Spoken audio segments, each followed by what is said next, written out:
Like all Americans, you're worried about the threat of terrorism. But on top of that, as Muslim Americans, you also have another concern, and that is your entire community so often is targeted or blamed for the violent acts of the very few.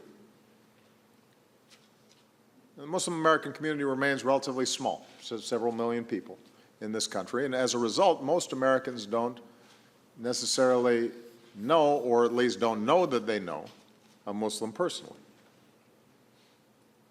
And as a result, many only hear about Muslims and Islam from the news after an act of terrorism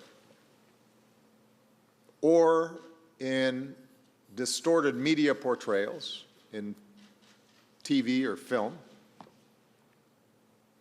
all of which gives this hugely distorted impression.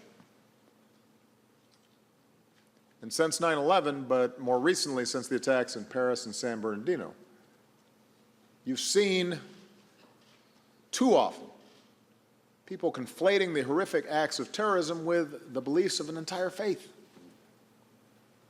And of course, recently we've heard inexcusable political rhetoric against Muslim Americans that has no place in our country. No surprise, then, that threats and harassment of Muslim Americans have surged. Here at this mosque, twice last year, threats were made against your children. Around the country, women wearing the hijab, just like Saba, have been targeted. We've seen children bullied. We've seen mosques vandalized. Sikh Americans and others who are perceived to be Muslims have been targeted as well. I just had a chance to meet with some extraordinary Muslim Americans from across the country who are doing all sorts of work. Some of them are doctors. Some of them are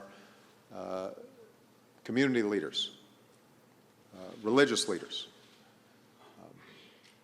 All of them were doing extraordinary work, not just in the Muslim community, but in the American community. And they're proud of their work in business and education and on behalf of social justice and the environment and education. I should point out they were all much younger than me, which is happening more frequently these days. And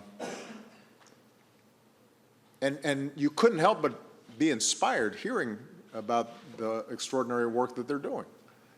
But you also could not help but be heartbroken to hear their worries and their anxieties.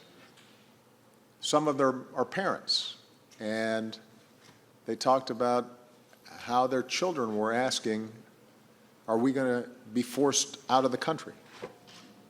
Or are we going to be rounded up? Why do people treat us like that? Conversations that you shouldn't have to have with children. Not in this country.